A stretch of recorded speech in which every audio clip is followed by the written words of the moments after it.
In this news roundup of the week for 11th of November 2022, the US midterm elections deliver a surprising result that arguably makes US civil war just a bit less likely.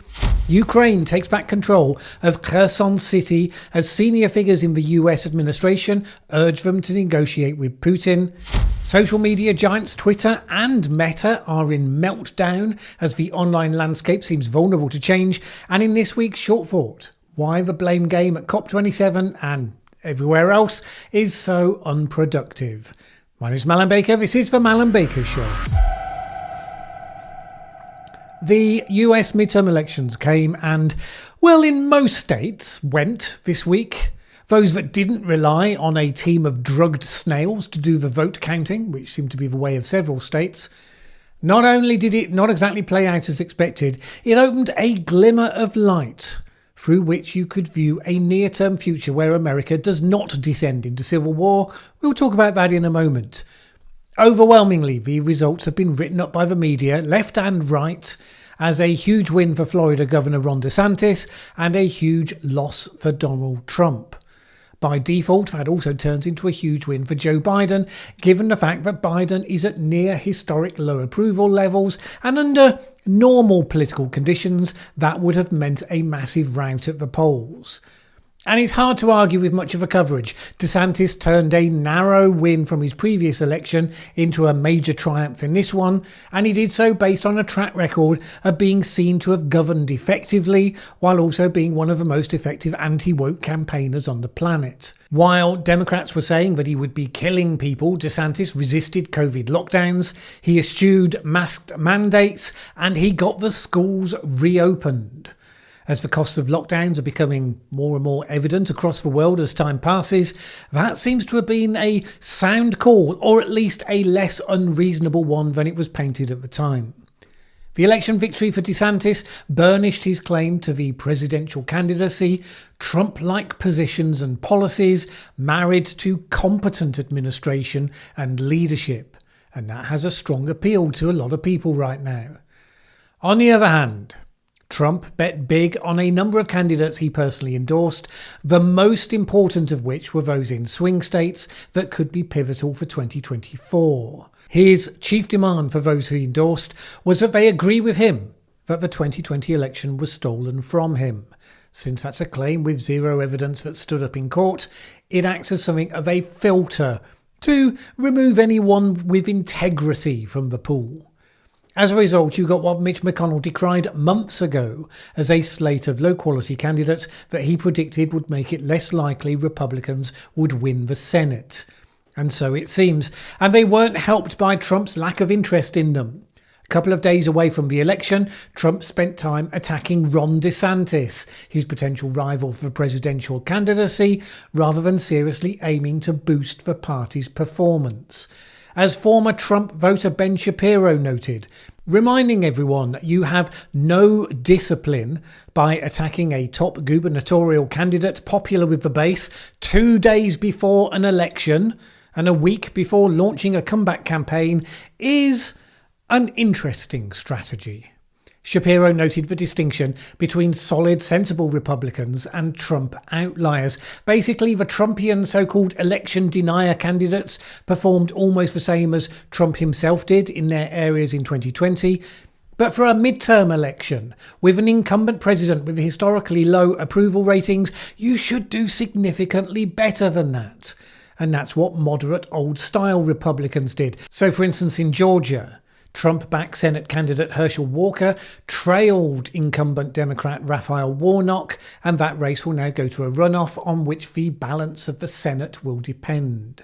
Meanwhile, Republican Governor Brian Kemp, who was attacked by Trump, detested by Trump, he sailed to an easy victory.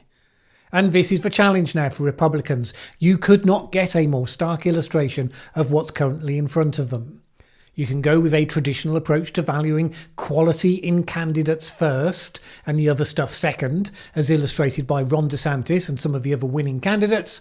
Or you can go with Trump and his insistence that all candidates need is deep loyalty to him, to the extent of believing in fairies, if that's what he tells them to believe. The latter can get nominated by the base, but they can't get elected by a country where the swing voters, as swing voters tend to do, stick to the middle ground. So they need to make an early decision over whether they follow the patently obvious political logic or whether they remain in thrall to Trump.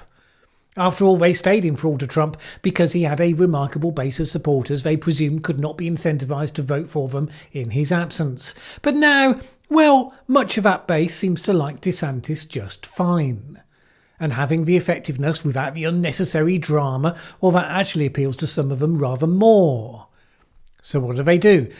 Days before the election, Trump promised he would be giving, quote, the most important speech given in the history of the United States. Well, that's a pretty major promise, and maybe it's true. Maybe he's about to announce that the papers he took from the White House have conclusive proof of the existence of aliens living amongst us. Maybe. More likely, it's just the usual hubristic way of saying that he's going to announce his candidacy. A rational political operator looking to advance the cause of his party and his perspective within the party would be consulting with others of similar mind, analysing who would be best placed to take things forward in order to be successful. That's not going to happen, obviously, because for Trump it's all about him. Always has been. To the extent where he publicly celebrated Republicans who he didn't like losing key Senate races, such as Joe O'Dea in Colorado. Trump had instructed his supporters not to vote for O'Dea, and then he gloated, Joe O'Dea lost big, make America great again. Traditional Republicans wondered how that cause was going to be advanced by electing Democrats. Ron DeSantis, meanwhile, recorded a call in O'Dea's support, the conventional way political parties behave, in other words. So, while a rational actor would look at what just happened, realised it possibly makes Trump's pitch untenable, Trump is in the process of simply blaming everyone else but himself, and so making himself still the best candidate to go forward. Reportedly, he blamed his wife, Melania, for the Dr. Oz endorsement. One presumes he didn't intend to credit her if Dr. Oz had won. So if Trump declares and DeSantis declares, will the funders who previously supported Trump stay with him in spite of the evidence of his fading appeal, or will they move to the man of the moment, the man who seems to be well positioned to fight a winning campaign? And I have no hesitation in saying that if Ron DeSantis is the candidate, your risk of imminent civil war recedes. I mean, it doesn't disappear, maybe it's just delaying the inevitable, but it recedes. He has Trump's style and policies, but he is a conventional politician who will not claim elections must have been rigged just because he might lose one. Right now, 2 years away from an election, you can't take anything for granted, but right now, it's kind of hard to see him losing. A point made by the right-wing New York Post, which carried a picture of him with the headline, "De Future." Trump used to be able to count on the New York Post. He must have hated that cover, although probably not as much as the one the following day. Ouch! Trump took all of this and maintained a dignified silence. I'm kidding! He immediately launched into an attack via email to his supporters saying this: News Corp, which is Fox, the Wall Street Journal, and the no longer great New York Post, is all in for Governor Ron DeSanctimonious, an average Republican governor with great public relations. And he went on, the fake news asks him if he's going to run if President Trump runs, and he says, I'm only focused on the governor's race, I'm not looking into the future. Well, in terms of loyalty and class, that's really not the right answer. Joe Biden is reported to be determined to stand again. Well, I'm sorry, but I will predict something here and now, which is not something I'm prone to do, but Ron DeSantis would make mincemeat of Joe Biden in the 2024 election. Right now, it's not clear who the Democrats have got who would be able to fend him off. Like Obama, you would need some rising star who's not yet fully emerged yet to step forward. The Democrats have lessons of their own to learn from this election. They might be congratulating themselves for having boosted some of the Trumpist candidates, assuming they would be easier to beat, which they did. And all 6 of those that benefited from Democrat support did indeed lose to their Democratic opponents. It's not the first manoeuvre, let's face it, that politicians engage in, that non-partisans find tacky and disreputable, that nevertheless works. But are they going to apply the same lesson to themselves? So Wisconsin, for example, where they chose a very left-wing candidate, Mandela Barnes, a defund the policer back in 2020, he failed to beat the incumbent, unpopular Trumper, Senator Johnson. Arguably a more moderate candidate, based on what we saw elsewhere, would clearly have fared much better. Before this election, we wondered if Americans had given up concern about candidate quality, about sensible governance in the name of ideological polarisation. It seemed to signal that it was on this unstoppable downward slide into an unprecedented abyss, but post-election, both candidates should learn that candidate quality matters, and there's an opportunity right in front of them to return to politics as sort of normal. America spoke in this election. They said either left or right, just not crazy. Well, there are no foregone conclusions that they will hear the message. We will have to see how it plays out. Now, no foregone conclusions is applicable to large parts of the world right now, of course. Only a few weeks ago, Vladimir Putin was of the view that Kherson City would forever after be a part of Russia. On the day of shooting this video, Ukraine was celebrating its liberation, with its soldiers being greeted joyously by a lot of the civilians who were caught up there. Those, remember, were the people who were supposed to have voted between 95 to 98% to become a part of Russia. So it's odd timing to find ourselves asking whether the US has started putting pressure on Ukraine's Volodymyr Zelensky to negotiate a settlement with Putin. According to reports, of which we can't verify the accuracy, the Biden administration has been privately telling Zelensky to drop his refusal to talk with Russia. Obviously, it's not that private if we're reading about it in the press, and we're left with a realisation that what gets said in private, what gets leaked that is true, what gets leaked that is false, what gets issued as a public statement, true or false, these things do not necessarily give us any kind of accurate view of what's really going on. Certainly senior figures in the administration have been arguing that they should put that pressure on, but the US National Security Advisor Jake Sullivan has said the administration is not pressuring Ukraine to make concessions and that such decisions are wholly the province of Ukraine. Some are talking about a window of opportunity for peace talks in advance of next week's G20 summit, at which Putin won't be personally represented, but Russia will be. Said window is suggested because of expectations that the arrival of winter weather will lead to a pause in action on the ground. Is that going to be the case, though?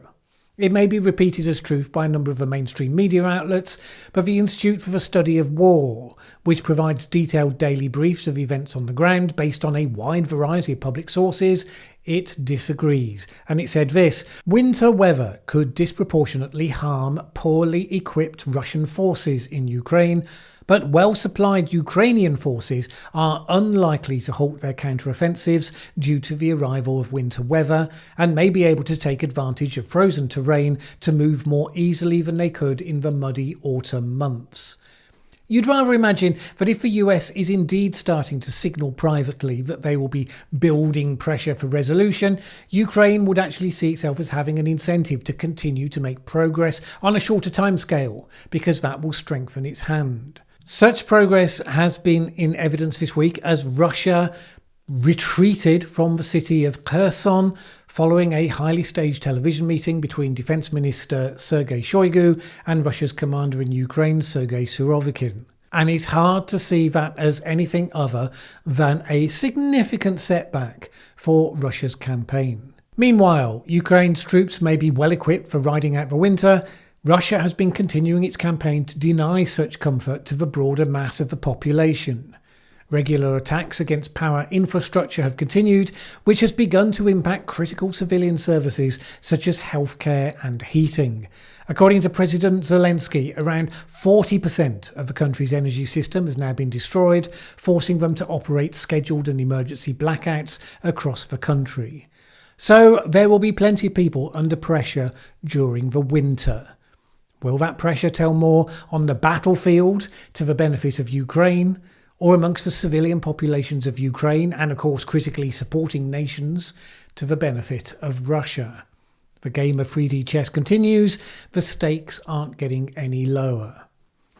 At least in Ukraine, everyone knows what game they're playing. Big social media seems to be in turmoil this week, as the combination of Elon Musk at Twitter and the consequences of some questionable big risks by Mark Zuckerberg at Meta/Facebook suggested major disruption ahead, and nobody really knows what the game is that they're playing. My standard advice to a new boss coming into an established company is to spend a long time talking to everyone and listening.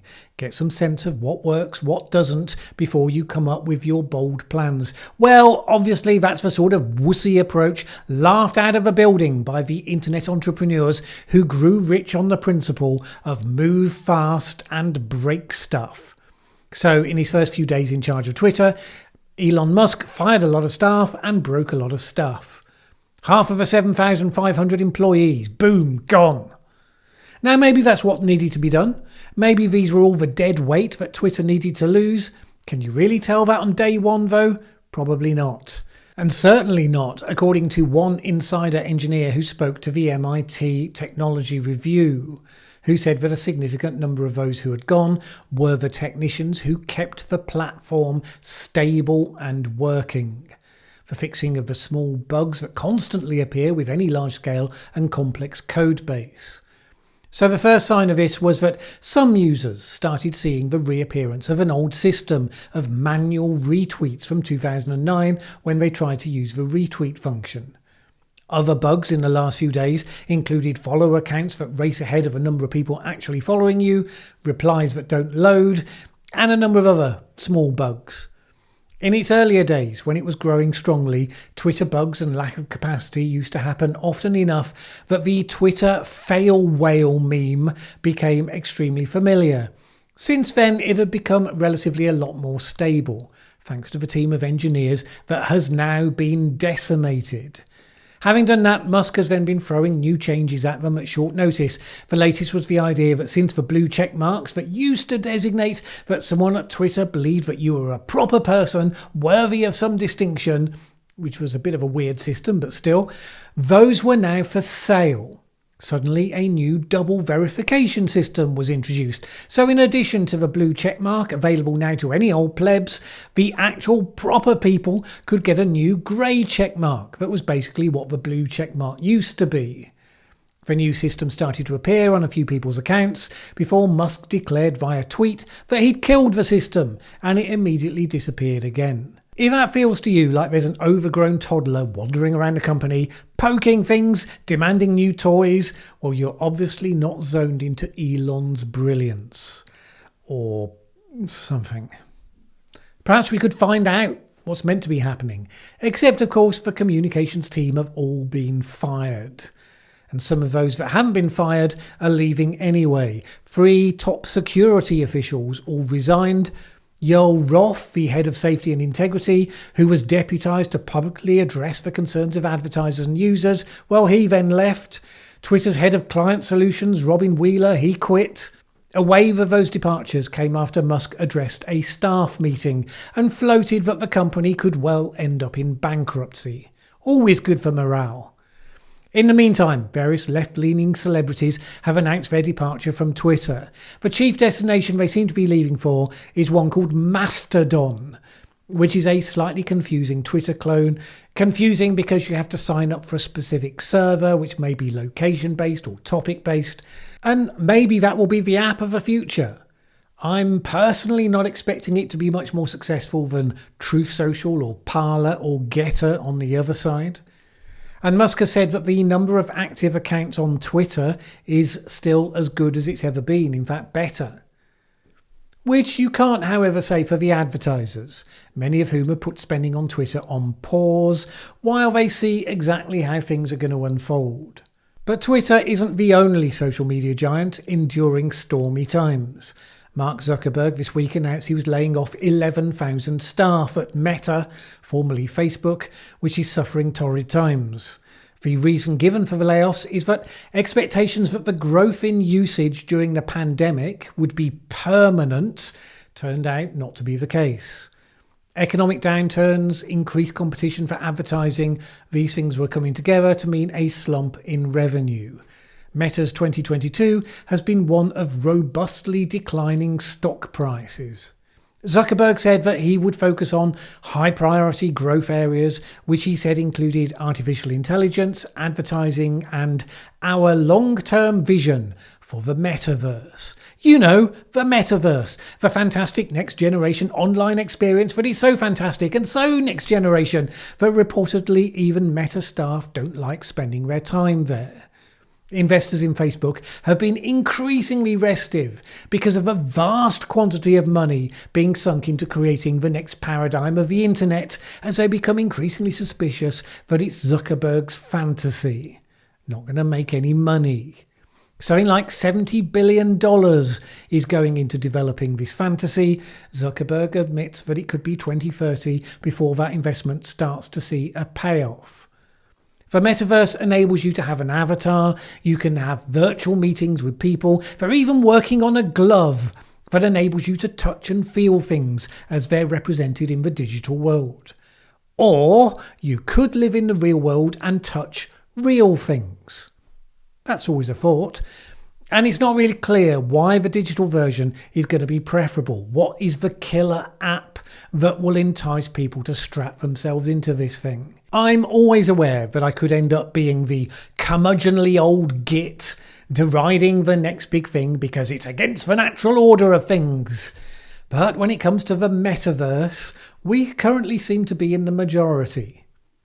In the meantime, with more regulations trying to mitigate intrusive data collection, genuinely harmful content such as self-harm videos being viewed by vulnerable teenagers, and the ongoing failure to come up with something compellingly new, it's an interesting question as to whether the crisis the big tech sector is facing could be more existential than they might have believed.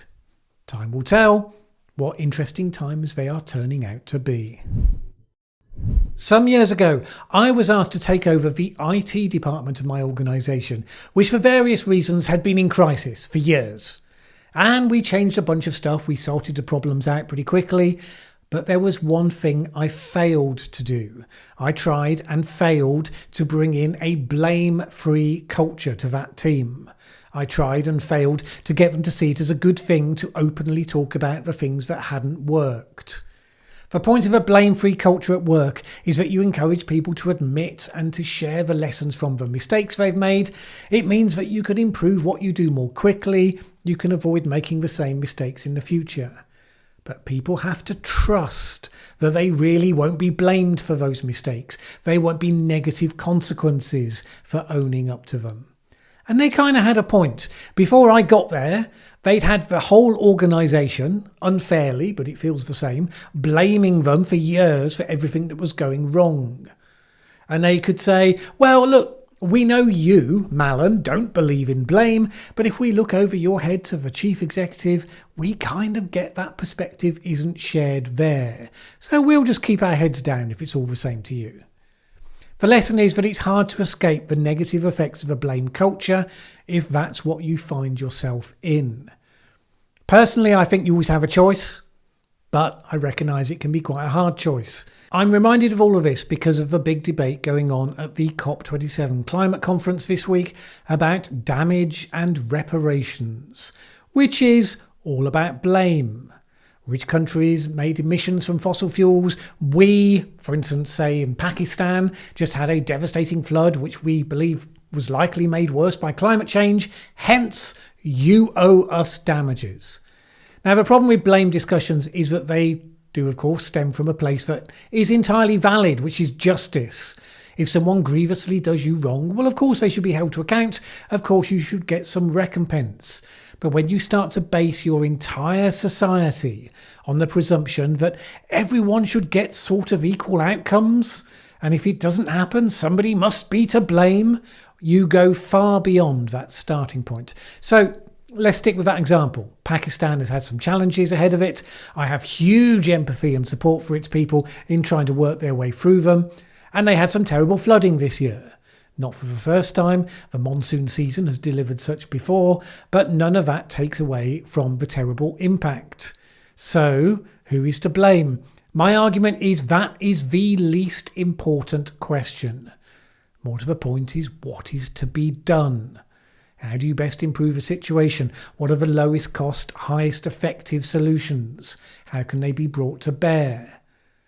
Now, that doesn't get to be the question, however, because if you can blame the right people for the right reason, you can A, avoid blame for those who don't want it, who might otherwise get it, and B, tap into damage and reparation funding, which may or may not make the slightest difference depending on what that funding actually gets spent on. So you end up in a zero-sum discussion, because unless you're going to just hand money over to anyone that asks, you end up arguing. Well, were the floods in Pakistan really made worse by climate change? I mean, you might intuitively think so. How do you prove it? Only in ways that can be disputed. After all, the 1950 floods killed more people, so maybe such events had been made more likely, but how much more likely? It's not as though they never happen. Are we supposed to believe that the massive deforestation that's happened in Pakistan has not been a major contributory cause in terms of the impact? The country's had the highest deforestation rate in the world, thanks to the demands of its rapidly growing population. I mean, 225 million, up from just 65 million in 1970. And that deforestation means that rain runs straight off the mountains into the silted up reservoirs. And do we think that the Industrial Revolution and all the development that flowed from it, there's been no benefits for Pakistan from all of that? That it was all just cost in terms of emissions? Well, looking at the percentage of the population living in extreme poverty, which has gone well down, and marrying that with the population growth, you'd have to say there seem to have been significant benefits. Do you see what a zero-sum argument this is? You end up with Pakistanis feeling angry because they feel blamed and incentivized to project themselves as hapless victims. You have other nations feeling like they're being blamed for everything that went wrong and credited for nothing that went right. None of it's really focused on the question, what will help to fix the problem? At the personal level and at the company level and at the national level, global level, defining yourself as a victim doesn't help you fix the problem. Neither does arguing about who's to blame for the problem that needs fixing. Can you turn your back on blame when you're in a company, when you're in a country, when you're in a world that insists on putting blame front and centre? Well, as we've said, it's hard. Such generalisations are full of exceptions. But if some people are spending all their time on blame, and other people are sidestepping that discussion and focusing on what practically needs to be done, I know which group I would quietly choose to join. How about you? All right, much gratitude and zero blame goes to the people who support this channel on Patreon. Without that support, I could not find the time to make the videos on this channel that I do. It's my ambition to make more, not less for the channel, but for that I need more support. If you would like to add your support for the independent, fact-focused and non-ideological content I aim to produce here, please head on over to patreon.com/Mallen Baker. It is always appreciated. Either way, have a great week. My name's Mallen Baker. This is the Mallen Baker Show. Thanks for watching this video. If you liked it, please share with anyone else you think would also enjoy it. Word of mouth is really important to us. And if you've not subscribed yet, what are you waiting for? As the saying goes, that subscribe button won't smash itself.